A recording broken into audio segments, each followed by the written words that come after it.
നമസ്കാരം. ആദ്യം നോക്കാം ഈ മണിക്കൂറിലെ പ്രധാന വാർത്തകൾ.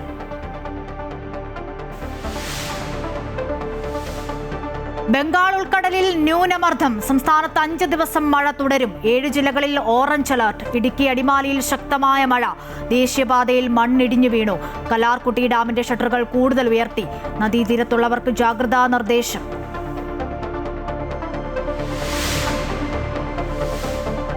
പ്രളയരക്ഷാ പ്രവർത്തനത്തിനിടെ മരിച്ച രാജേഷിന്റെ മൃതദേഹം ഫ്രീസർ ഇല്ലാതെ കൊണ്ടുപോയ സംഭവത്തിൽ പയ്യന്നൂർ തഹസിൽദാറിനെ സസ്പെൻഡ് ചെയ്യും.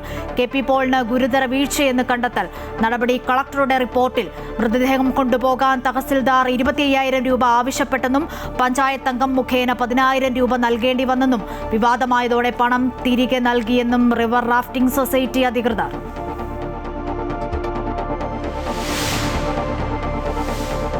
ശബരിമല നെയ്ക്രമക്കേടിൽ ദേവസ്വം ബോർഡിലെ കൂടുതൽ ഉദ്യോഗസ്ഥർ പ്രതികളായേക്കും. ഇടപാടിൽ ഉദ്യോഗസ്ഥരുടെ പങ്കിനെക്കുറിച്ചുള്ള വിവരങ്ങൾ വിജിലൻസിന് ലഭിച്ചു. PS പ്രശാന്തിനെയും അജികുമാറിനെയും ഉടനെ ചോദ്യം ചെയ്തേക്കും.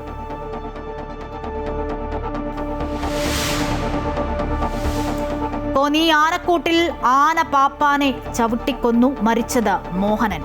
ആക്രമണമുണ്ടായത് ആനയുടെ തുമ്പിക്കൈയിലെ മുറിവ് പരിശോധിക്കുന്നതിനിടെ.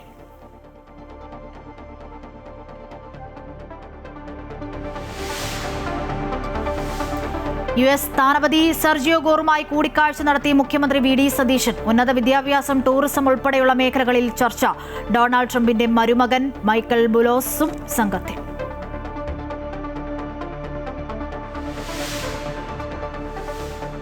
മുഖ്യമന്ത്രിയെ പൊതുമധ്യത്തിൽ അപമാനിച്ചുവെന്ന് അർജുൻ നായകിക്കെതിരെ വീണ്ടും കേസ്. തൃശൂർ കേന്ദ്രീകരിച്ച് തിരച്ചിൽ ഊർജിതം. അർജുൻ എടപ്പാളിലെത്തിയ ദൃശ്യങ്ങൾ പുറത്ത്. ഒളിവിൽ കഴിയാൻ സഹായം നൽകിയ 4 പേർ മലപ്പുറത്ത് അറസ്റ്റിൽ. സമൂഹ മാധ്യമങ്ങളിൽ പോസ്റ്റുകളുമായി അർജുൻ സജീവം. മുട്ടിന് വെടിവെച്ചാലും മുട്ടുകുത്തില്ലെന്നും തന്നെ ഇങ്ങനാക്കിയത് സിസ്റ്റമെന്നും അർജുൻ.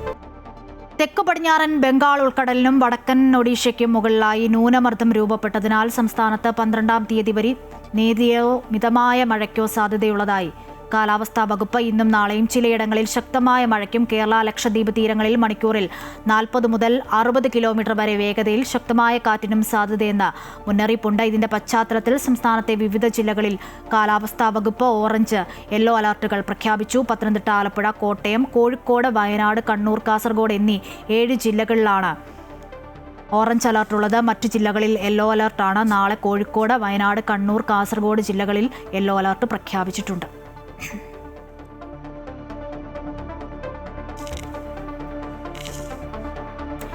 ദേവികുളം താലൂക്കിലെ വിവിധയിടങ്ങളിൽ കനത്ത മഴ. അടിമാലിയിൽ വ്യാപാര സ്ഥാപനങ്ങളിൽ വെള്ളം കയറി. കൂമ്പൻപാറയ്ക്കും കത്തിപ്പാറയ്ക്കും സമീപം കനത്ത മഴയെ തുടർന്ന് മണ്ണിടിയുകയും ഗതാഗതം തടസ്സപ്പെടുകയും ചെയ്തു. ജലനിരപ്പ് ഉയർന്നതിനെ തുടർന്ന് കല്ലാർകുട്ടി അണക്കെട്ടിന്റെ ഷട്ടറുകൾ ഉയർത്തി.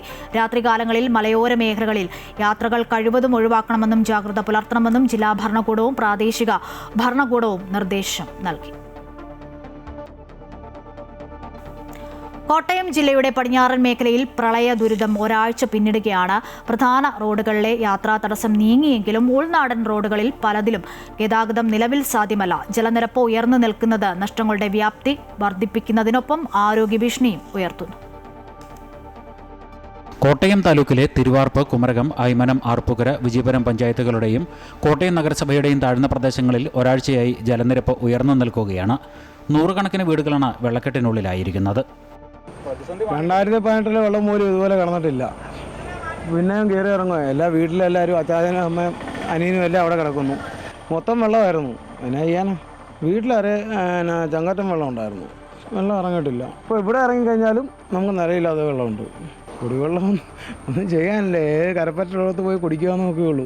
ദിവസങ്ങളോളം ജലനിരപ്പ് ഉയർന്നു നിൽക്കുന്നത് നാശനഷ്ടങ്ങളുടെ വ്യാപ്തി വർദ്ധിപ്പിക്കുമെന്നാണ് ആശങ്ക. റോഡുകളുടെയും കെട്ടിടങ്ങളുടെയും ബലക്ഷയത്തിനും വെള്ളക്കെട്ട് കാരണമാകും. അതിങ്ങനെ സ്ഥിരമായിട്ട് വെള്ളം കയറുന്നുണ്ട്. മിക്കവാറും വീടുകളൊക്കെ ഓരോ വർഷം ഇങ്ങനെ കുറച്ച് പൊട്ടിക്കൊണ്ടിരിക്കുക. അത് കാലക്രമേണ മിക്കവാറും ഉള്ള വീടുകളെല്ലാം മിക്കവാറും പോകുന്ന ലക്ഷണമാണ്. അങ്ങനെ ആ ഒരു രീതിയാണ് കാണുന്നത്. കാരണം ഭിത്തിയെല്ലാം പൊട്ടുന്നു. അതുപോലെ വീടിന് ബലക്ഷയം വരുന്നു. അത് തേപ്പുകളെല്ലാം തേക്കുന്നതെല്ലാം കുറച്ച് കഴിയുമ്പോൾ അതിങ്ങനെ പൊട്ടി പോവുക. അങ്ങനെയൊക്കെ നടക്കുന്നത്. ആറ്റിലെ ജലനിരപ്പ് താഴ്ന്ന ചില പ്രദേശങ്ങളിലും കെട്ടിക്കിടക്കുന്ന ജലം ഒഴുകിപ്പോകാൻ ഓടകളില്ലാത്തതും വെല്ലുവിളി ഉയർത്തുന്നുണ്ട്. ഇത് പകർച്ചവ്യാധി ഭീഷണിക്കും കാരണമാവുകയാണ്. ഈ വീടുകളിലെ വെള്ളം ഇറങ്ങണ ഒരു 2-3 ആഴ്ച കഴിയും. കാരണം വെയിൽ നല്ലതായിട്ട് വന്നാൽ, കാരണം ഈ 6 കണക്റ്റിങ് വിട്ടു. ഇനി നിന്ന് പറ്റണം. ഈ പ്രദേശങ്ങളിലുള്ള ഒരു 10-25 വീട്ടുകളുണ്ട്. ഈ 25 വീട്ടിലും വെള്ളം ഇറങ്ങണമെന്നുണ്ടെങ്കിൽ വെയിൽ വന്ന് ആ വെയിലത്ത് ആവിയായിട്ട് പോയാൽ മാത്രമേ ഈ വെള്ളം ഇറങ്ങുള്ളൂ. അപ്പോൾ അവരുടെ ജീവിതം ഒന്ന് ആലോചിച്ച് നോക്കി. ജില്ലയിലെ പ്രധാന റോഡുകളിൽ ഗതാഗത തടസ്സം നീങ്ങിയെങ്കിലും ഉൾനാടൻ പ്രദേശങ്ങളിലേക്ക് ഇപ്പോഴും വാഹനങ്ങൾക്ക് എത്തിച്ചേരാൻ കഴിയാത്ത സാഹചര്യമുണ്ട്. 12,000-ൽ പരം ആളുകളാണ് ദുരിതാശ്വാസ ക്യാമ്പുകളിൽ കഴിയുന്നത്. അതേസമയം 2 ദിവസം കൂടി മഴ തുടരുമെന്നാണ് കാലാവസ്ഥാ വിഭാഗം നൽകിയിരിക്കുന്ന മുന്നറിയിപ്പ്. അമൃത ന്യൂസ്, കോട്ടയം. മുല്ലപ്പെരിയാർ അണക്കെട്ടിന്റെ ഷട്ടർ തുറന്നു. തമിഴ്നാട് കമ്പം താഴ്വരയിലെ കൃഷിഭൂമിയിലേക്ക് വെള്ളം തുറന്നു വിടുന്നതിനാണ് തേക്കടി ഷട്ടർ തുറന്നത്. കേരളത്തിന് ആവശ്യമായ അരിയും പച്ചക്കറികളും നൽകുന്നതിനാണ് മുല്ലപ്പെരിയാർ ജലനിരപ്പ് ഉയർത്താൻ തമിഴ്നാട് ആവശ്യപ്പെടുന്നതെന്ന് കമ്പം MLA ജഗന്നാഥ മിശ്ര പറഞ്ഞു. 2 മാസത്തെ കാത്തിരിപ്പിനൊടുവിൽ മുല്ലപ്പെരിയാറിൽ നിന്ന് തമിഴ്നാട് വെള്ളമെടുത്തു തുടങ്ങി. സാധാരണ ജൂൺ 1-ാം തീയതി മുതലാണ് മുല്ലപ്പെരിയാർ വെള്ളം തമിഴ്നാട്ടിലേക്ക് കാർഷിക ആവശ്യത്തിനായി എടുത്തിരുന്നത്. എന്നാൽ ഇത്തവണ ഓഗസ്റ്റിൽ മാത്രമാണ് വെള്ളം കൊണ്ടുപോകാൻ തമിഴ്നാടിന് കഴിഞ്ഞത്. മുല്ലപ്പെരിയാർ അണക്കെട്ടിൽ നിന്നുള്ള വെള്ളമെത്തുന്നതോടെ മാസങ്ങളായി കടുത്ത പ്രതിസന്ധിയിലായിരുന്ന തമിഴ്നാട്ടിലെ കർഷകർക്ക് ഇത് വലിയ ആശ്വാസമാകും. തേനി MP തങ്കത്തമിഴ് സെൽവന്റെയും കമ്പം MLA ജഗന്നാഥ മിശ്രയുടെയും സാന്നിധ്യത്തിലാണ് ഷട്ടറുകൾ തുറന്നത്. ഇതിനു മുന്നോടിയായി തമിഴ് കർഷക സംഘടനകളുടെ നേതൃത്വത്തിൽ പ്രത്യേക പൂജകൾ നടത്തി.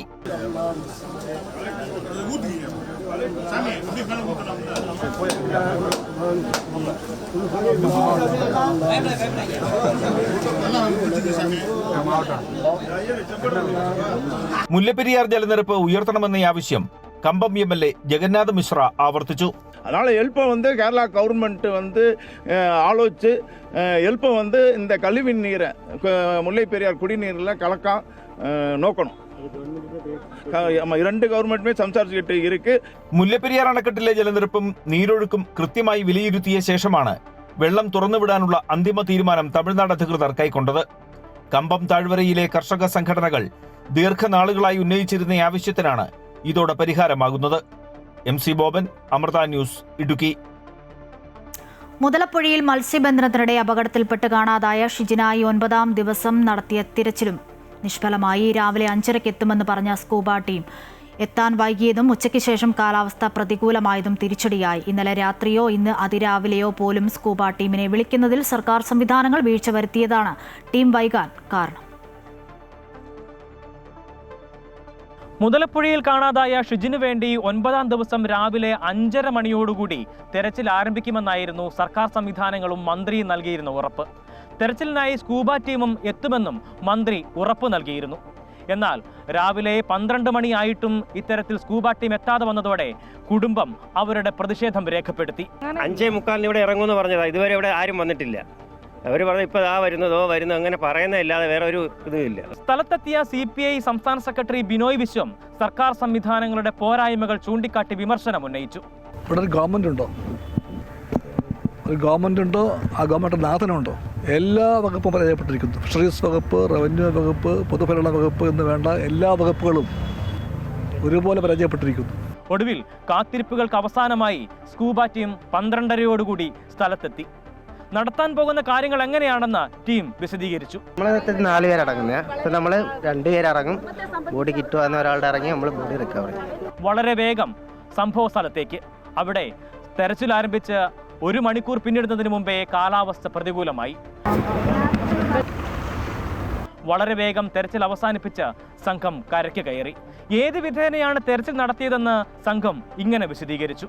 ഓക്കെ, നമ്മൾ ലോക്കൽസ് പറഞ്ഞ ഏരിയ നമ്മൾ മൊത്തം കവർ ചെയ്തിട്ടുണ്ട്. അവരെ ഏരിയ പറഞ്ഞ് നമ്മൾ സർക്കിൾ പാറ്റേണിൽ ഫുൾ ഏരിയ കവർ ചെയ്തിട്ടുണ്ട്. പിന്നെ നമ്മൾ മേളിക്കേറി വന്ന് പിന്നെ ഒരു പാറ്റേൺ അടിച്ച് വേറെ എവിടെയെങ്കിലും ഒക്കെ കൊണ്ടുവന്ന് നോക്കാൻ നോക്കുമ്പോഴാണ് നല്ല റഫായത്. ഒടുവിൽ പറഞ്ഞ കാര്യങ്ങളാണ് ഏറ്റവും ശ്രദ്ധേയം. ഇല്ല, ഇന്നലെ അറിയിച്ചവരെ എനിക്കറിയില്ല. നമ്മൾ അറിഞ്ഞത് ഇന്ന് രാവിലെയാണ്. ഫിഷറീസ് ഏരിയയാണ്. ഇതിനു മുമ്പ് നമ്മൾ എൻക്വയറി ചെയ്തിരുന്നു. പക്ഷേ അന്ന് കാലാവസ്ഥ ഭയങ്കര റഫായിരുന്നുകൊണ്ട് പറ്റില്ല എന്ന് തന്നെ പറഞ്ഞിരുന്നു. അതിനുശേഷം ഇന്നാണ് കാലാവസ്ഥ ഒതുങ്ങിയത്. അപ്പോൾ ഇന്ന് അവിടെ വിളിച്ചു. നമ്മൾ അതിനുശേഷം ഇവിടെ എത്തുകയും ചെയ്തു. സ്കൂബ ടീമിനെ ഇവിടേക്ക് വരണമെന്നുള്ള വിവരം അറിയിച്ചത് രാവിലെ 10 മണിക്ക് മാത്രമാണ്. 10:30 അവർ അവിടെ നിന്ന് പുറപ്പെടുകയും 12:30 സ്ഥലത്തെത്തുകയും ചെയ്തു. എന്നാൽ സർക്കാർ പറഞ്ഞത് ഇന്ന് രാവിലെ 5:30 മണിയോടുകൂടി തെരച്ചിൽ ആരംഭിക്കുമെന്നും സ്കൂബ ടീം സജ്ജമാണെന്നുമായിരുന്നു. മുതലപ്പുഴയിൽ നിന്നും ക്യാമറമാൻ സനൽകുമാറിനൊപ്പം Abi John Thomas, Amrita news, Thiruvananthapuram.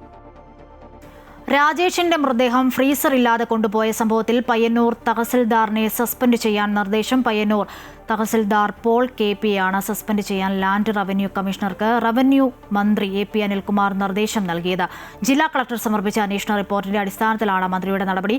സംഭവത്തിൽ വീഴ്ച വരുത്തിയ ഉദ്യോഗസ്ഥർക്കെതിരെ കർശന നടപടി സ്വീകരിക്കുമെന്ന് മന്ത്രി നേരത്തെ അറിയിച്ചിരുന്നു.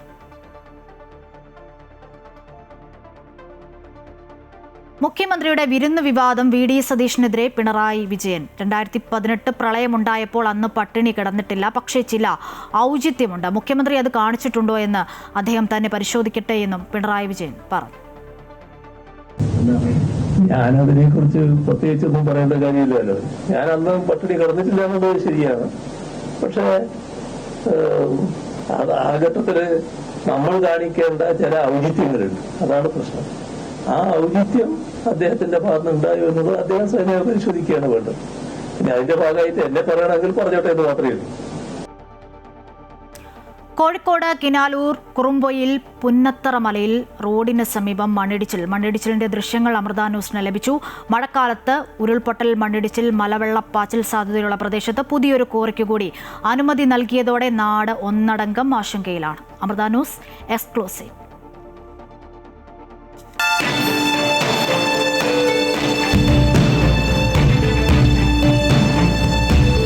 അടുത്ത ഒരു മഴയ്ക്ക് വയലടയിലെ മലയോരവും ഉരുളെടുക്കുമെന്ന ഭീതി നെഞ്ചിലേറ്റിയാണ് കിനാലൂർ കുറുമ്പോയിൽ പ്രദേശവാസികൾ മുന്നോട്ടു നീങ്ങുന്നത്. ശക്തമായ മഴ മണ്ണിടിച്ചിലിന്റെ രൂപത്തിൽ അതിന്റെ ലക്ഷണങ്ങളും കാട്ടിത്തുടങ്ങി.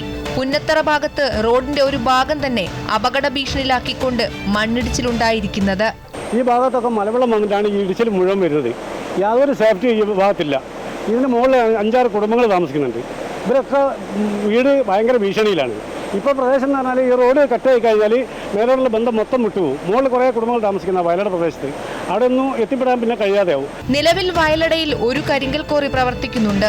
ഇതിനൊപ്പം തന്നെ മറ്റൊരു കോറിക്കും കൂടി അനുമതി ലഭിച്ച് തുടർ നടപടികൾ ആരംഭിച്ചത് പ്രദേശത്തുകാരെ ആശങ്കയിലാക്കിയിരിക്കുകയാണ്. 2 കോറിയാണ് വരാൻ പോകുന്നത്.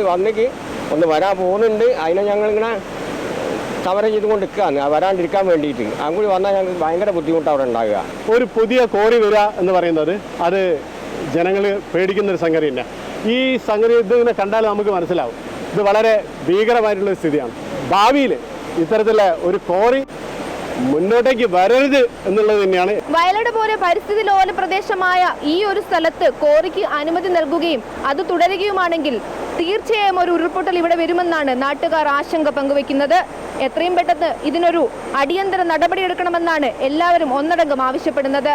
സജീദ് അറയിലിനോടൊപ്പം രേഷ്മ സുരേന്ദ്രൻ, അമൃത ന്യൂസ്, കോഴിക്കോട്. പത്തനംതിട്ട കോന്നി ആനത്താവളത്തിൽ ആനയുടെ ആക്രമണത്തിൽ പാപ്പാൻ കൊല്ലപ്പെട്ടു. കോന്നി ചേരിക്കൽ സ്വദേശിയായ മോഹനൻ നായരാണ് മരിച്ചത്. ആനത്താവളത്തിലെ മീന എന്ന ആനയുടെ പാപ്പാനായ മോഹനൻ തുമ്പിക്കൈയിൽ പരിക്കേറ്റ് പ്രിയദർശിനിയെ പരിശോധിക്കാനും പരിചരിക്കാനുമായി എത്തിയതായിരുന്നു. ഇതിനിടെ അപ്രതീക്ഷിതമായി പ്രകോപിതയായ ആന ഇയാളെ ആക്രമിക്കുകയായിരുന്നു. ഗുരുതരമായി പരിക്കേറ്റ മോഹനനെ ഉടനെ തന്നെ കോന്നി താലൂക്ക് ആശുപത്രിയിൽ എത്തിച്ചുവെങ്കിലും ജീവൻ രക്ഷിക്കാനായില്ല. മൃതദേഹം നിലവിൽ കോന്നി താലൂക്ക് ആശുപത്രി മോർച്ചറിയിൽ സൂക്ഷിച്ചിരിക്കുകയാണ്. പോസ്റ്റ്മോർട്ടം നടപടികൾക്ക് ശേഷം ബന്ധുക്കൾക്ക് വിട്ടു നൽകും. സംഭവത്തെക്കുറിച്ച് വനം വകുപ്പ് അധികൃതർ അന്വേഷണം ആരംഭിച്ചു.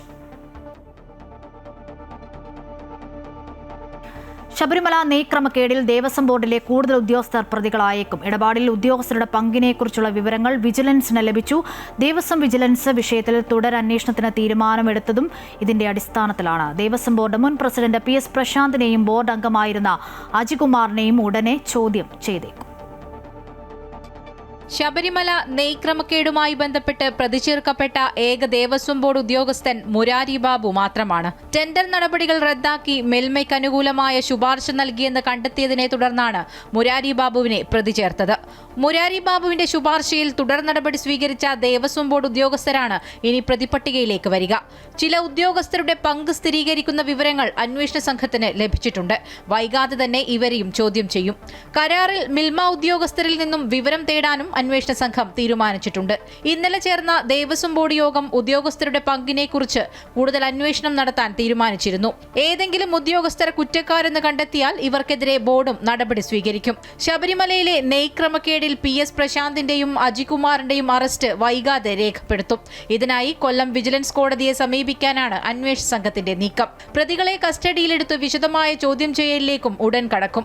PS പ്രശാന്തും അജികുമാറും തങ്ങൾക്ക് അന്യായമായ ലാഭമുണ്ടാക്കുന്നതിനു വേണ്ടി ശ്രമിച്ചുവെന്നാണ് വിജിലൻസിന്റെ FIR. നിരക്ക് കുറച്ചു പറഞ്ഞ സ്വകാര്യ സ്ഥാപനങ്ങളെ ഒഴിവാക്കി മിൽമയ്ക്ക് കരാർ നൽകിയതിലൂടെ ദേവസ്വം ബോർഡിന് 2,27,00,000 രൂപയുടെ നഷ്ടമുണ്ടായെന്നാണ് കണ്ടെത്തൽ. അമൃത ന്യൂസ്, തിരുവനന്തപുരം. മുഖ്യമന്ത്രി VD സതീശനും ഇന്ത്യയിലെ US സ്ഥാനപതി സെർജിയോ ഗോറും തമ്മിൽ കൊച്ചിയിൽ കൂടിക്കാഴ്ച നടത്തി. വിവിധ മേഖലകളിൽ കേരളവും അമേരിക്കയും തമ്മിലുള്ള പരസ്പര സഹകരണം ശക്തമാക്കുന്നതിനെക്കുറിച്ച് ഇരുവരും ചർച്ച ചെയ്തു. അമേരിക്കൻ പ്രസിഡന്റ് ഡൊണാൾഡ് ട്രംപിന്റെ മരുമകനും വ്യവസായിയുമായ മൈക്കിൾ ബുലോസും കൂടിക്കാഴ്ചയിൽ പങ്കെടുത്തു. ഉന്നത വിദ്യാഭ്യാസം, ടൂറിസം, സംസ്കാരം, നിക്ഷേപം, തീരദേശ, തുറമുഖ വികസനം തുടങ്ങിയ മേഖലകളിൽ കേരളവും അമേരിക്കയും തമ്മിലുള്ള പരസ്പര സഹകരണം ശക്തമാക്കുന്നതിനായിരുന്നു കൂടിക്കാഴ്ച. കേരളത്തിലെയും അമേരിക്കയിലെയും സർവകലാശാലകളും ഗവേഷണ സ്ഥാപനങ്ങളും തമ്മിലുള്ള സംയുക്ത ഗവേഷണം, അധ്യാപക വിദ്യാർത്ഥി ആശയവിനിമയം, നൂതന സാങ്കേതിക വിദ്യ എന്നിവയിലെ പങ്കാളിത്തത്തിന്റെ സാധ്യതകൾ കൂടിക്കാഴ്ചയിൽ മുഖ്യമന്ത്രി ചൂണ്ടിക്കാട്ടി. സാംസ്കാരിക മേഖലയിലും ജനങ്ങൾ തമ്മിലുള്ള ബന്ധം മെച്ചപ്പെടുത്തുന്നതിലുമുള്ള അവസരങ്ങളും കൂടിക്കാഴ്ചയിൽ ചർച്ചയായി. തന്റെ ആദ്യ കേരള സന്ദർശനമാണിതെന്ന് പറഞ്ഞ US സ്ഥാനപതി കേരളത്തിന്റെ പ്രകൃതി സൗന്ദര്യത്തെക്കുറിച്ചും സാംസ്കാരിക പാരമ്പര്യത്തെക്കുറിച്ചും അന്താരാഷ്ട്ര ടൂറിസം കേന്ദ്രമെന്ന നിലയിലുള്ള വളർച്ചയെക്കുറിച്ചും വാചാലനായി. ആരോഗ്യക്ഷേമം, ആയുർവേദ, ടൂറിസം എന്നീ മേഖലകളിലെ കേരളത്തിന്റെ മികവ് ഉപയോഗപ്പെടുത്തി അമേരിക്കയിൽ നിന്ന് കൂടുതൽ വിനോദസഞ്ചാരികളെ സംസ്ഥാനത്തിലേക്ക് ആകർഷിക്കാൻ കഴിയുമെന്ന് സെർജിയോ ഗോർ അഭിപ്രായപ്പെട്ടു. കേരളത്തിലെയും അമേരിക്കയിലെയും പ്രധാന നഗരങ്ങളെ കോർത്തിണക്കിക്കൊണ്ട് സിസ്റ്റർ സിറ്റീസ് മാതൃകയിലുള്ള പങ്കാളിത്ത സാധ്യതകൾ പരിശോധിക്കാമെന്നും അദ്ദേഹം ചർച്ചയിൽ വ്യക്തമാക്കി. അമേരിക്കൻ പ്രസിഡന്റ് ഡൊണാൾഡ് ട്രംപിന്റെ മരുമകനും വ്യവസായിയുമായ മൈക്കിൾ ബൂലോസും കൂടിക്കാഴ്ചയിൽ പങ്കെടുത്തു. കൊച്ചിയിലെ ഔദ്യോഗിക കൂടിക്കാഴ്ചകൾക്കും മറ്റു പരിപാടികൾക്കും ശേഷം മൈക്കിൾ ബൂലോസും അമേരിക്കൻ അംബാസഡറും ഉൾപ്പെടുന്ന 8-അംഗ സംഘം വിനോദസഞ്ചാരത്തിനായി ആലപ്പുഴയിലേക്ക് തിരിച്ചു. അവിടെ നെഹ്റു ട്രോഫി വള്ളംകളിക്കായി ഒരുങ്ങുന്ന ചുണ്ടൻ വള്ളങ്ങളുടെ പരിശീലന തൊഴിച്ചിലും കായൽ സൗന്ദര്യവും സംഘം ആസ്വദിക്കും. അമൃത ന്യൂസ്, കൊച്ചി. കൊച്ചിയിൽ നിന്നും ആലപ്പുഴയുടെ സൗന്ദര്യം ആസ്വദിക്കാനെത്തി അമേരിക്കൻ പ്രസിഡന്റ് ഡൊണാൾഡ് ട്രംപിന്റെ മരുമകൻ മൈക്കിൾ ബുലോസ് ആണ് കൊച്ചിയിൽ നിന്നും ആലപ്പുഴയിലെത്തി ഹൗസ് ബോട്ട് യാത്ര ഉൾപ്പെടെ ആസ്വദിച്ച് മടങ്ങിയത്. കിഴക്കൻ വെനീസിന്റെ അത്ഭുത കാഴ്ചകൾക്ക് വിരുന്നെത്തി അമേരിക്കൻ പ്രസിഡന്റ് ഡൊണാൾഡ് ട്രംപിന്റെ മരുമകൻ മൈക്കിൾ ബുറോസ്. കൊച്ചിയിലെത്തിയ സംഘം ആലപ്പുഴയുടെ ടൂറിസം സ്വപ്നങ്ങൾക്ക് ചിറക് വിടർത്തിയാണ് കിഴക്കിന്റെ വെനീസിലേക്ക് എത്തിയത്. അമേരിക്കൻ അംബാസഡറിന്റെ നേതൃത്വത്തിൽ എത്തിയ സംഘം വിമാനമാർഗം കൊച്ചിയിലെത്തി. മുഖ്യമന്ത്രി VD സതീശനുമായി കൂടിക്കാഴ്ച നടത്തിയ ശേഷമാണ് കരമാർഗം ആലപ്പുഴയിലെത്തിയത്. കേരള സർക്കാരിന്റെ അതിഥിയായിരുന്നു അമേരിക്കൻ പ്രസിഡന്റിന്റെ മരുമകന്റെ ആലപ്പുഴ സന്ദർശനം. ഹൗസ് ബോട്ടിൽ യാത്ര ചെയ്യുക എന്നതായിരുന്നു സംഘത്തിന്റെ പ്രധാന ലക്ഷ്യം. ബോട്ട് യാത്രയ്ക്ക് ശേഷം സംഘം കൊച്ചിയിലേക്ക് മടങ്ങി. പ്രതികൂല കാലാവസ്ഥയിലും നെഹ്റു ട്രോഫി ജലമേള നടക്കാനിരിക്കെ ചുണ്ടൻ വള്ളങ്ങളുടെ സൗഹൃദ തുഴച്ചിലും കേരളത്തിന്റെയും ആലപ്പുഴയുടെയും പൈതൃക സംസ്കാരങ്ങളെയും അടുത്തറിഞ്ഞ സ്നേഹമായിരുന്നു അമേരിക്കൻ പ്രസിഡന്റിന്റെ മരുമകൻ ആലപ്പുഴ വിട്ടത്. അമൃത ന്യൂസ്, ആലപ്പുഴ. അന്വേഷണ ഉദ്യോഗസ്ഥരെ സോഷ്യൽ മീഡിയയിലൂടെ ഭീഷണിപ്പെടുത്തിയ കേസിലെ പ്രതി അർജുൻ നായങ്കിക്കായി പോലീസ് തെരച്ചിൽ തുടരുകയാണ്. ഒളിവിലിരുന്നുകൊണ്ട് സോഷ്യൽ മീഡിയയിലൂടെ പോലീസിനെ വെല്ലുവിളിക്കുകയാണ് അർജുൻ നായങ്കി. മുഖ്യമന്ത്രിക്കെതിരെ പോസ്റ്റ് ഇട്ടതിന് എറണാകുളം റൂറൽ പോലീസ് അർജുൻ നായങ്കിക്കെതിരെ കേസെടുത്തു. തൃശൂർ, പാലക്കാട്, മലപ്പുറം ജില്ലകൾ കേന്ദ്രീകരിച്ചാണ് അന്വേഷണം പുരോഗമിക്കുന്നത്. പന്നിയങ്കര ടോൾ പ്ലാസ വഴി ആയങ്കി സഞ്ചരിച്ച കാറിന്റെ ദൃശ്യങ്ങൾ പോലീസിന് ലഭിച്ചിട്ടുണ്ട്.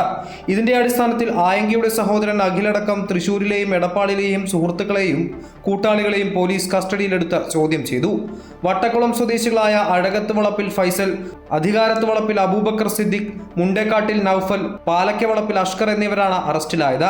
ഒളിവിലിരിക്കുമ്പോഴും മുട്ടിന് താഴെ വെടിവെച്ചാലും മുട്ടുകുത്തില്ല എന്ന് തുടങ്ങിയ വെല്ലുവിളികളാണ് ഇയാൾ സോഷ്യൽ മീഡിയയിൽ ഉയർത്തുന്നത്. കേസ് നടത്തിപ്പിലെ സാമ്പത്തിക ആവശ്യങ്ങൾക്കായി QR കോഡ് പങ്കുവെച്ചുള്ള ഇയാളുടെ സ്റ്റോറിയും ചർച്ചയായിട്ടുണ്ട്. ഒളിവിലുള്ള ആയങ്കി നേരിട്ടാണോ അതോ മറ്റാരെങ്കിലും വഴിയാണോ പോസ്റ്റുകൾ ഇടുന്നതെന്നും പോലീസ് നിരീക്ഷിച്ചു വരികയാണ്. അമൃത ന്യൂസ്, തൃശൂർ. കാസർകോട്ടെ സ്വാതന്ത്ര്യദിന ക്വിസ് വിവാദത്തിൽ കർശന നടപടിക്ക് നിർദ്ദേശം നൽകി പൊതുവിദ്യാഭ്യാസ വകുപ്പ് മന്ത്രി N Shamsuddin. Kasaragod LP school വിദ്യാർത്ഥിക്കായി നടത്തിയ സ്വാതന്ത്ര്യദിന ക്വിസ് ചോദ്യാവലിയാണ് വിവാദത്തിലായത്. കാസർഗോഡ്, കുമ്പള, മഞ്ചേശ്വരം ഉപജില്ലകളിലെ സ്കൂളുകളിൽ നടത്തിയ ക്വിസിൽ വിവാദമുണ്ടായ സാഹചര്യത്തിൽ അന്വേഷണം നടത്തി കുറ്റക്കാർക്കെതിരെ കർശന നടപടി സ്വീകരിക്കാൻ പൊതുവിദ്യാഭ്യാസ മന്ത്രി എൻ ഷംസുദ്ദീൻ പൊതുവിദ്യാഭ്യാസ ഡയറക്ടർക്കാണ് നിർദ്ദേശം നൽകിയത്. സ്വാതന്ത്ര്യദിന ക്വിസിൽ VD സവർക്കറുമായി ബന്ധപ്പെട്ട ചോദ്യോത്തരം എങ്ങനെ ഉൾപ്പെട്ടു എന്ന കാര്യത്തിൽ പരിശോധന നടത്തുവാനും വിദ്യാഭ്യാസ വകുപ്പ് നിർദ്ദേശം നൽകിയിട്ടുണ്ട്.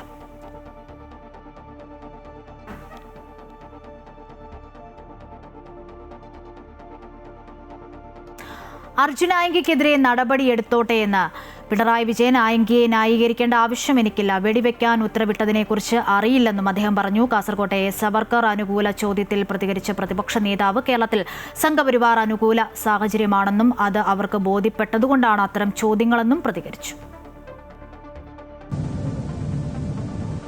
അർജുനായങ്കിക്കെതിരെ നടപടി എടുക്കണമെങ്കിൽ നടപടി അവരെടുത്തോട്ടെ. ഞാനിപ്പോ ഞാനെന്ത് പറയാനാണ്? അർജുനായങ്കിക്കെതിരെ തോക്ക് ഉപയോഗിക്കരുത് ഞാൻ പറയണോ? നിങ്ങളോട് അർജുനായങ്കിനെ ന്യായീകരിക്കേണ്ട ആവശ്യമൊന്നും എന്നെ സംബന്ധിച്ചിടത്തോളം ഇല്ല. അയാൾക്കെതിരെ നടപടി എടുക്കണമെങ്കിൽ നടപടി എടുത്തോട്ടെ, അതിന് യാതൊരു തടസ്സവും ഞങ്ങൾക്കില്ല. സവർക്കർ കേന്ദ്ര ഗവൺമെന്റിന്റെ നയത്തിന്റെ ഭാഗമായിട്ട് വരുന്ന ഒരു നിലപാടാണ്. അതില് സവർക്കറെ എല്ലാ തരത്തിലും മഹത്വവൽക്കരിക്കാനുള്ള നീക്കങ്ങളാണ് കേന്ദ്ര ഗവൺമെന്റ് നടത്തുന്നത്. സ്കൂൾ ക്വിസിലെ സവർക്കറെ പുകഴ്ത്തുന്ന ചോദ്യാവലി വിവാദത്തിൽ പ്രതികരണവുമായി MK മുനീർ. ഇന്ത്യയെ ശുദ്ധീകരിക്കാൻ ശ്രമിച്ച ആളാണ് സവർക്കറെന്നും ചോദ്യം വന്നത് വളരെ ഗൗരവത്തോടെ കാണണമെന്നും മുനീർ കോഴിക്കോട് പറഞ്ഞു.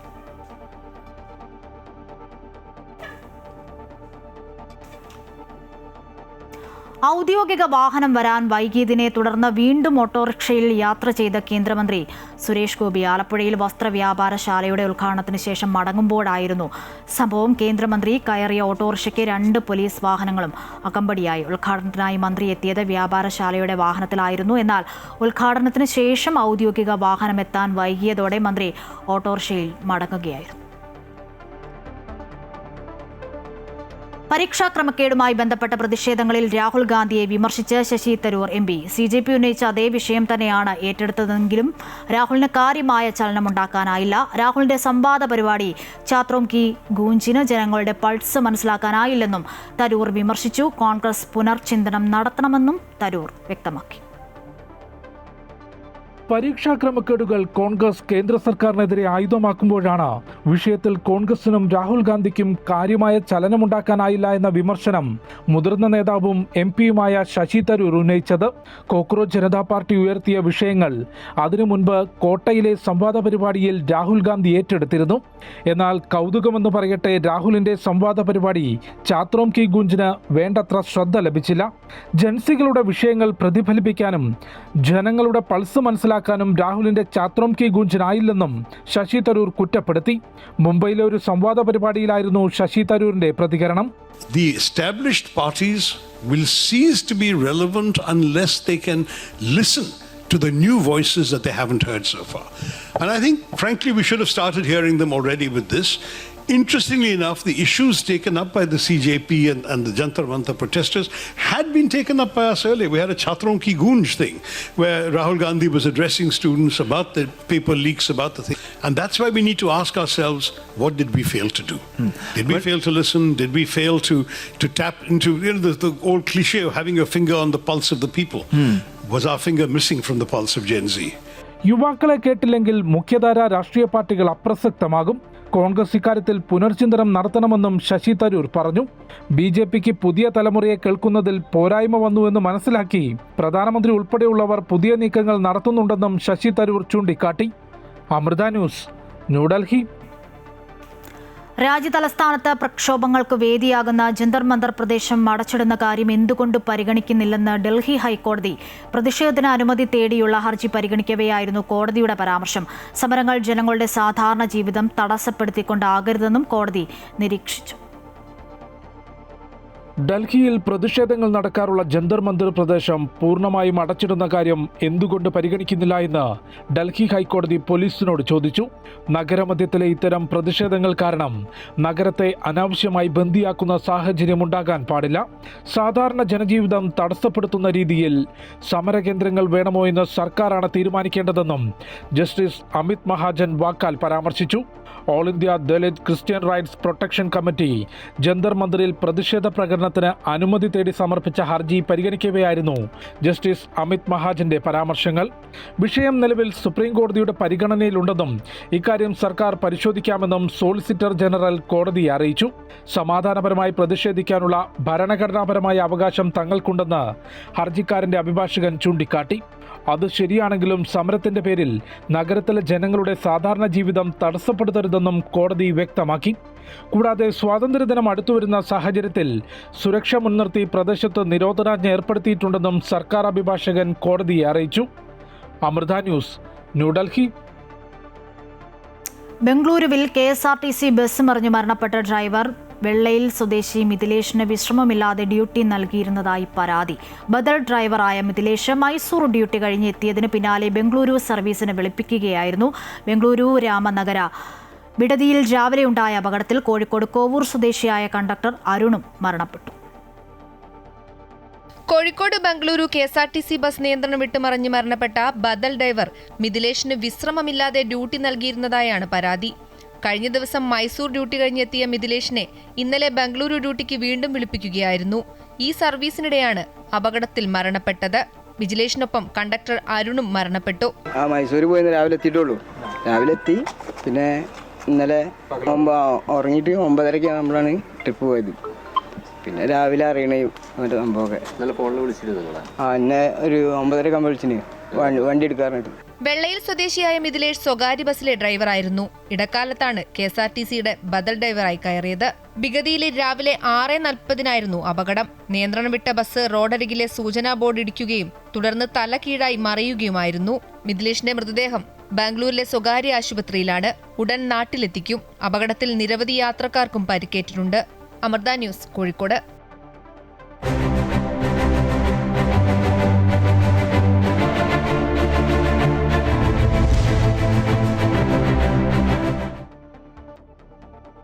സംസ്ഥാനത്ത് മഞ്ഞൾ വില കുതിച്ചുയരുന്നു. മഞ്ഞൾപ്പൊടി കിലോയ്ക്ക് 350 രൂപ മുതൽ 450 വരെയാണ് ഉയർന്നത്. ഓണക്കാലത്ത് വില ഇനിയും വർദ്ധിക്കാനാണ് സാധ്യത. ഇക്കുറി ഓണത്തിന് സാമ്പാറിനും അവിയലിനും അടക്കം അല്പം മഞ്ഞ നിറം കുറയും. മഞ്ഞളിന് സമീപകാലത്തെങ്ങുമില്ലാത്ത രീതിയിലുള്ള വിലവർധനമാണ് ഉണ്ടായിരിക്കുന്നത്. കഴിഞ്ഞ വർഷം 150 രൂപ വരെയായിരുന്നു ഉണങ്ങിയ മഞ്ഞളിന്റെ വില. ഇക്കുറിയത് 200-ന് മേലെയായി. മഞ്ഞൾപ്പൊടിക്ക് 350 രൂപ മുതൽ 450 രൂപ വരെയായി ഉയർന്നു. വീടുകളിലും പറമ്പുകളിലും ചെയ്തിരുന്ന മഞ്ഞൾ കൃഷിയും നന്നേ കുറഞ്ഞു. കാലാവസ്ഥാ വ്യതിയാനവും വരൾച്ചയും കാരണം കർണാടക, തമിഴ്നാട് എന്നിവിടങ്ങളിൽ നിന്നും കേരളത്തിലേക്ക് മഞ്ഞളെത്തുന്നതും വിപണിയെ ബാധിച്ചു. കച്ചവടം തുടങ്ങിയിട്ട് 6 വർഷത്തോളമായി നമ്മളിവിടെ കച്ചവടം തുടങ്ങിയിട്ട്. അതിനുശേഷം മഞ്ഞളിന് ആദ്യമായിട്ടാണ് ഇത്രയും വലിയ മഞ്ഞളിന് വില കൂടുന്നത്. ഇത്ര വലിയൊരു മഞ്ഞളിന്, മുളകിന്, എല്ലാ സാധനത്തിനും വില കൂടി. മഞ്ഞളിന് ആദ്യമായിട്ടാണ് ഇത്ര വില കയറി വരുന്നത്. ഇന്നേ വരെ ഇത്ര വില ആയിട്ടില്ല. ഇനിയിപ്പോൾ ഓണാകുമ്പോഴത്തേന് ഇനിയും കൂടാനാണ് സാധ്യത എന്ന് പറഞ്ഞത്. മഞ്ഞളുടെ വരവ് കുറഞ്ഞ് മഞ്ഞൾ തമിഴ്നാട്ടിൽ കിട്ടാനില്ല എന്നൊക്കെയാണ് പറയുന്നത്. അപ്പോൾ ഇനിയിപ്പോൾ അത് കൂടി വരാനാണ് സാധ്യത. ഓണമൊക്കെ ആകുമ്പോഴത്തേന് കൂടുതൽ എടുക്കുമ്പോൾ കൂടുതലായിട്ട് കയറി വരാനാണ് സാധ്യത. മഞ്ഞളിന്റെ ലഭ്യതക്കുറവ് മഞ്ഞൾപ്പൊടിയുടെ കയറ്റുമതിയെയും ബാധിച്ചിട്ടുണ്ട്. ഓണം എത്തുന്നതോടെ മഞ്ഞളിന്റെ ആവശ്യകതയും വർദ്ധിക്കും. ഇതോടെ വില ഇനിയും കുതിച്ചുയരും. മഞ്ഞളിന് സമീപകാലത്തെങ്ങുമില്ലാത്ത രീതിയിലുള്ള വിലവർധനവാണ് ഉണ്ടായിരിക്കുന്നത്. കേരളത്തിലെ കൃഷി കുറഞ്ഞതും തമിഴ്നാട്ടിൽ നിന്നടക്കമുള്ള വരവ് കുറഞ്ഞതുമാണ് മഞ്ഞളിന്റെ വില വർദ്ധിക്കാനുള്ള പ്രധാനപ്പെട്ട കാരണം. ഓണമാവുന്നതോടെ വില ഇനിയും വർദ്ധിക്കുവാനാണ് സാധ്യത. ഷൈജു KP-ക്കൊപ്പം അനഘ റീച്ചഭരതൻ, അമൃത ന്യൂസ്, കോഴിക്കോട്. എയിംസ് സ്ഥാപിക്കാൻ കോട്ടയം ജില്ല പരിഗണിക്കുമെന്ന ആരോഗ്യമന്ത്രിയുടെ പുതിയ പ്രസ്താവനയിൽ ആശങ്കയുമായി കോഴിക്കോട് കിനാലൂർ നിവാസികൾ. എയിംസിനായി കഴിഞ്ഞ സർക്കാർ നടപടിയെടുത്ത ഘട്ടത്തിൽ സ്ഥലം വിട്ടു നൽകിയ 194 കുടുംബങ്ങളാണ് കിനാലൂരിൽ ഉള്ളത്. 6 വർഷമായി തങ്ങളുടെ ഭൂമി വിൽക്കാൻ പോലും കഴിയാത്ത അവസ്ഥയാണ് ഈ നാട്ടുകാർ നേരിട്ടത്. സ്വപ്നം കണ്ട വീടിന്റെ പണി തീരും മുന്നേയാണ് പ്രദേശത്ത് എയിംസിനായി സ്ഥലം വിട്ടു നൽകേണ്ടി വരുമെന്ന് കുറുമ്പോയിൽ സ്വദേശി ലിനീഷ് തിരിച്ചറിഞ്ഞത്. വീടിനു മുന്നിൽ മഞ്ഞക്കുറ്റി സ്ഥാപിച്ചതോടെ പണി നിർത്തി 15 സെന്റ് സ്ഥലവും വീടും വിട്ടു നൽകാൻ മനസ്സില്ലാ മനസ്സോടെ തയ്യാറെടുത്തു. എന്നാൽ എയിംസ് വന്നതുമില്ല, വീടുപണിയാകട്ടെ പൂർത്തീകരിക്കാൻ ഇതുവരെ കഴിഞ്ഞിട്ടുമില്ല. വീടിന് ലോൺ എടുക്കാൻ സാധിക്കുന്നില്ല, വീടിൻ്റെ പണി പൂർത്തിയാക്കുന്നില്ല. എൻ്റെ വീട് തന്നെ ഇപ്പോൾ ഒരു പകുതിയോളം വീട് പണി, ഒരു ഒറ്റ റൂമേ ഉള്ളൂ. ഞങ്ങൾ വീട്ടിൽ 5 ആളുണ്ട്. അമ്മയ്ക്കൊന്നും കിടക്കാൻ ശരിക്കും റൂമില്ല. അപ്പോൾ മേലോട്ട് എടുത്തിട്ട പടി കിടക്കുക. അപ്പോൾ ഇത് വരുമോ വരികയില്ലോ എന്നുള്ളവർ ഇത് അറിയാത്തതുകൊണ്ട് അപ്പോൾ എത്രയും പെട്ടെന്ന് ഇത് കിനാലൂരിൽ വരിക എന്നുള്ളതാണ് ഞങ്ങളെ ആവശ്യം. എയിംസിന്റെ പേരിൽ സ്വപ്നങ്ങൾ പാതി വഴിയിൽ ഉപേക്ഷിക്കേണ്ടി വന്നവരാണ് കിനാലൂരിലെ കുറുമ്പോയിൽ പ്രദേശവാസികൾ. 2020 കിനാലൂരിൽ എയിംസിനായി LDF സർക്കാർ ഭൂമി ഏറ്റെടുക്കാൻ ആരംഭിച്ചത്. അന്നു മുതൽ ഇവർ കാത്തിരിപ്പിലാണ്. നിലവിൽ പദ്ധതി കോട്ടയത്തേക്ക് പോകുമെന്ന അഭ്യൂഹങ്ങൾ സ്ഥലം വിട്ടു നൽകിയവരെ കടുത്ത ആശങ്കയിലാക്കിയിരിക്കുകയാണ്. കേരളത്തിൽ എയിംസ് വരികയാണെങ്കിൽ കിനാലൂർ തന്നെ വരുമെന്നുള്ള ഉറപ്പ് പറഞ്ഞിരുന്നായിരുന്നു. അതുകൊണ്ട് ഇവിടെയുള്ള സ്ഥലം വിൽപ്പനയ്ക്കോ കുട്ടികളുടെ കല്യാണത്തിന് ലോൺ എടുക്കാൻ അങ്ങനെ പല ബുദ്ധിമുട്ടുകളും ഇവിടെ സംഭവിച്ചുകൊണ്ടിരിക്കുന്നുണ്ട്. അതുകൊണ്ട് കേരളത്തിൽ എയിംസ് വരികയാണെങ്കിൽ കിനാലൂർ തന്നെ വരണം. അതാണുള്ള ഇവിടെയുള്ള പൊതുവെ ജനങ്ങളുടെ ഒരു അഭിപ്രായം. എയിംസിന് വേണ്ടി സ്ഥലം വിട്ടു നൽകിയവരാണ് നിലവിൽ പ്രതിസന്ധിയിലായിരിക്കുന്നത്. എയിംസ് കോഴിക്കോട് കിനാലൂരിൽ വരുമെന്ന പ്രതീക്ഷയായിരുന്നു ഇത്രയും നാൾ. നിലവിൽ കോട്ടയത്താണ് എയിംസ് വരുമെന്ന് സർക്കാർ പറയുന്നത്. ഈ ഒരു അവസ്ഥയിൽ തങ്ങൾ എന്ത് ചെയ്യണമെന്ന ചോദ്യമാണ് ഈ പ്രദേശവാസികൾ ഒന്നടങ്കം ചോദിക്കുന്നത്. സജി തറയിലിനോടൊപ്പം രേഷ്മ സുരേന്ദ്രൻ, അമൃത ന്യൂസ്, കോഴിക്കോട്. ആധുനിക ഷോപ്പിംഗ് സൗകര്യങ്ങളും വിസ്മയിപ്പിക്കുന്ന കളക്ഷനുകളും അതിശയിപ്പിക്കുന്ന വിലക്കുറവുമായി കല്യാൺ സിൽക്സിന്റെ ഷോറൂം ആലപ്പുഴയിൽ പ്രവർത്തനം ആരംഭിച്ചു. കല്യാൺ സിൽക്സിന്റെ 37ാമത് ഷോറൂമിനാണ് ആലപ്പുഴ ജില്ലാ കോടതിക്ക് സമീപം തുടക്കമായത്. കേന്ദ്രമന്ത്രി സുരേഷ് ഗോപി ഉദ്ഘാടനം നിർവഹിച്ചു. ആകർഷകമായ സമ്മാനങ്ങൾക്കൊപ്പം ഓണക്കോടിക്കൊപ്പം 2 കോടി എന്ന സമ്മാന പദ്ധതിയും ഉദ്ഘാടനത്തിനോടനുബന്ധിച്ച് ഒരുക്കിയിട്ടുണ്ട്.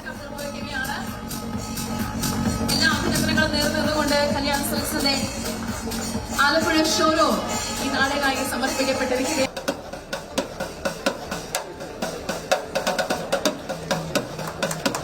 വിജയശില്പി ലോകത്തെ പത്രവിരിച്ച സംസ്കാരവുമായി ആലപ്പുഴയുടെ മണ്ണിലേക്കായി എത്തിയിരിക്കുകയാണ്. കല്യാൺ സിൽക്സിന്റെയും മൈക്രോ മാർക്കറ്റിന്റെയും ഒക്കെ വിജയങ്ങൾക്ക് എല്ലാ പ്രാധാന്യവും നൽകുന്ന ഒരു സദസ്സാണിത്. പതിറ്റാണ്ടുകളായി നീണ്ടു നിൽക്കുന്ന ഈ വിജയയാത്രാദികൾ എല്ലാവരുടെയും അനുഗ്രഹത്തോടു കൂടി തന്നെ ഞങ്ങളെ സംബന്ധിച്ച് വളരെ സന്തോഷമുള്ള ഒരു മുഹൂർത്തമാണെന്ന്. കേരളത്തിലെ എല്ലാ ജില്ലകളിലും കല്യാൺ സിൽക്കിന് പ്രാതിനിധ്യമുണ്ട്. കുറവുണ്ടായിരുന്ന ആലപ്പുഴയിലാണ്, കിഴക്കിൻ്റെ വെന്നീസ് എന്ന് പറയുന്ന ആലപ്പുഴയിൽ. അതും ഇന്ന് സാഫല്യമായിരിക്കുകയാണ്. അതിൻ്റെ ഒരു സന്തോഷത്തിലാണ് ഞങ്ങളിന്ന്. മാത്രമല്ല, മിഞ്ഞാന്ന് ഷാർജയിൽ ഒരു ഷോറൂമിൻ്റെ ഇനോഗ്രേഷൻ കഴിഞ്ഞു. ഇന്ന് കല്യാൺ സിൽക്കിന് 38ാമത്തെ ഷോറൂമാണ് ഇന്ന് ആലപ്പുഴയിൽ ഉദ്ഘാടനം ചെയ്തിട്ടുള്ളത്. ഇന്ന് കേരളത്തിലെ എല്ലാ ജില്ലകളിലും പ്രാതിനിധ്യമുണ്ട്. തമിഴ്നാട്ടിലുമുണ്ട്, ബാംഗ്ലൂരുണ്ട്. തമിഴ്നാട്ടിൽ തന്നെ മധുരയിൽ ഒരു മെഗാ ഷോറൂമിൻ്റെ വർക്ക് ദീപാവലിക്ക് തുറക്കുകയാണ് ഞങ്ങൾ. ധാരാളം തുണിക്കട ഉള്ളപ്പോൾ കല്യാൺ സിൽക്കിന് എന്താണ് ഒരു പ്രത്യേകത എന്ന് ആരും ചോദിച്ചു പോകും. ഞങ്ങൾക്ക് പറയാനുള്ളത്, കല്യാൺ സിൽക്കിൽ ഒരു ഷോപ്പിങ്ങിന് വരുമ്പോൾ അതൊരു പ്രത്യേക എക്സ്പീരിയൻസ് ആയിരിക്കും. അത് സർവീസിൻ്റെ കാര്യമായാലും ക്വാളിറ്റിയിലെ കാര്യത്തിലായാലും ഡിസൈൻസിൻ്റെ കാര്യത്തിലായാലും. കാരണം 75% പ്രോഡക്റ്റുകൾ ഞങ്ങളുടെ ഓൺ മാനുഫാക്ചറിങ് ആണ്. അത് കാഞ്ചീപുരം സാരി മുതൽ വെഡ്ഡിങ് സൂട്ട് തൊട്ട് ഷർട്ട്സും സൂട്ടും അങ്ങനെ 75% സ്വന്തമായി ഞങ്ങളുടെ യൂണിറ്റുകളിൽ തയ്യാറാക്കുന്നതാണ്. അതുകൊണ്ട് തന്നെ ഏറ്റവും നല്ല ക്വാളിറ്റി, വാല്യൂ ഫോർ മണി, ന്യായമായ വിലയ്ക്ക് ഞങ്ങൾക്ക് നൽകാൻ സാധിക്കും. മാത്രമല്ല, ഈ ഓണത്തിന് ഓണക്കോടിക്കൊപ്പം 2 കോടി എന്ന ഒരു സ്കീമും ഞങ്ങൾ കൊണ്ടുവന്നിട്ടുണ്ട്. അതിൽ ഈ 25 ദിവസം കൊണ്ട് 20 കാറുകളും 25 ബൈക്കും 27 എയർ കണ്ടീഷനും 27 ഹോം അപ്ലയൻസാണ് നൽകുന്നത്. വലിയൊരു സമ്മാന പദ്ധതിയാണ്. കേരളം ഇതുവരെ കണ്ടിട്ടുള്ളതിൽ വെച്ച് ഏറ്റവും വലിയ സമ്മാന പദ്ധതിയാണ് നടത്തുന്നത്. എല്ലാ ആഴ്ചയും നറുക്കെടുപ്പുമുണ്ട്. മാത്രമല്ല, ബമ്പർ സമ്മാനമായി 25 ലക്ഷം രൂപയുടെ സ്വർണമാണ് നൽകുന്നത്. കടലിൽ കാണാതായ മത്സ്യത്തൊഴിലാളികളെ കണ്ടെത്തണമെന്നാവശ്യപ്പെട്ട് CPMന്റെ നേതൃത്വത്തിൽ വിഴിഞ്ഞം ജംഗ്ഷനിൽ റോഡ് ഉപരോധിക്കുന്നു. മത്സ്യബന്ധനത്തിന് പോയ ജൂണിനെയാണ് ഇതുവരെയും കണ്ടെത്താൻ കഴിയാത്തത്. വിവരങ്ങളുമായി രജിത്ത് ചേരുന്നുണ്ട് തിരുവനന്തപുരത്തു നിന്നും. രജിത്ത്, വലിയ തരത്തിലുള്ള പ്രതിഷേധമാണ് അല്ലെങ്കിൽ അമർഷമാണ് കഴിഞ്ഞ ദിവസങ്ങളിലൊക്കെ പ്രതിപക്ഷം ഉയർത്തിയത്. ഇപ്പോൾ ഇതാ CPM-ന്റെ നേതൃത്വത്തിൽ വിഴിഞ്ഞം ജംഗ്ഷനിൽ റോഡ് ഉപരോധിക്കുന്നു. ഇപ്പോഴും ഉപരോധം തുടരുകയാണ്. മറ്റു വിവരങ്ങൾ എങ്ങനെയാണ്?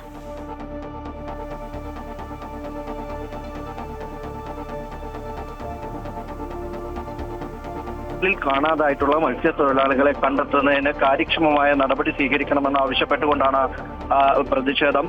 ഇവിടെ തന്നെ വിഴിഞ്ഞത്ത് തന്നെ ജോൺ എന്ന മത്സ്യത്തൊഴിലാളിയെ കാണാതായിരുന്നു. മത്സ്യത്തൊഴിലാളി ഇതുവരെയും കണ്ടെത്താൻ കഴിയാതെ ഇന്നിപ്പോൾ 8 ദിവസമാകുന്നു. ഇതുവരെയും കണ്ടെത്താൻ കഴിയാത്ത ഒരു സാഹചര്യമുണ്ട്. ഒപ്പം തന്നെയാണ് മുതലപ്പുഴയിലും ഷിജിനെയും കാണാതായിട്ട് 8 ദിവസം പിന്നിടുന്നു. ഇങ്ങനെ 2 മത്സ്യത്തൊഴിലാളികളെ തിരുവനന്തപുരത്ത് നിന്നും കടലിൽ മത്സ്യബന്ധനത്തിന് പോയ തൊഴിലാളികളെ കാണാതാകുന്ന ഒരു സാഹചര്യം ഉണ്ടായിട്ട് പോലും കാര്യക്ഷമമായ ഒരു നടപടി സർക്കാരിന്റെ ഭാഗത്തു നിന്നും ഉണ്ടാകുന്നില്ലെന്ന് ആരോപിച്ചുകൊണ്ടാണ് ശക്തമായ പ്രതിഷേധം തീർത്തിരിക്കുന്നത്. ഇപ്പോൾ വിഴിഞ്ഞത്തെ പ്രതിഷേധം ശക്തമായി തന്നെ തുടരുന്നു. വിഴിഞ്ഞം ജംഗ്ഷനിലെ 2 റോഡുകളാണ് ഉപരോധിച്ചിരിക്കുന്നത്.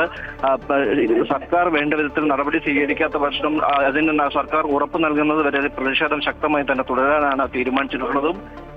നേരത്തെ നമുക്കറിയാം ഇന്നലെ മുതലപ്പുഴയിലും ശക്തമായ പ്രതിഷേധം തീർത്തിരുന്നു. അതിനുശേഷം മുതലപ്പുഴയിലെ ഇന്ന് നടന്നിട്ടുള്ള തിരച്ചിൽ പോലും കാര്യക്ഷമമല്ല എന്നാണ് CPM-ന്റെ നേതൃത്വം ഇന്ന് മുതലപ്പുഴയിലടക്കം സന്ദർശനം നടത്തിയതിനു ശേഷം അവർ വ്യക്തമാക്കിയത്. എന്തിനായാലും ശക്തമായ പ്രതിഷേധവുമായാണ് ഇവിടെ ജോണിന്റെ ബന്ധുക്കളും സുഹൃത്തുക്കളും അടക്കമുള്ളവർ വിഴിഞ്ഞത്ത് പ്രതിഷേധം തീർത്തുകൊണ്ടിരിക്കുന്നത്. 2 റോഡുകളിലായി കുത്തിയിരുന്ന് അവർ പ്രതിഷേധിക്കുകയാണ്. ആ ശക്തമായ പ്രതിഷേധം തുടരുമെന്നാണ് അവർ സൂചന നൽകുന്നത്.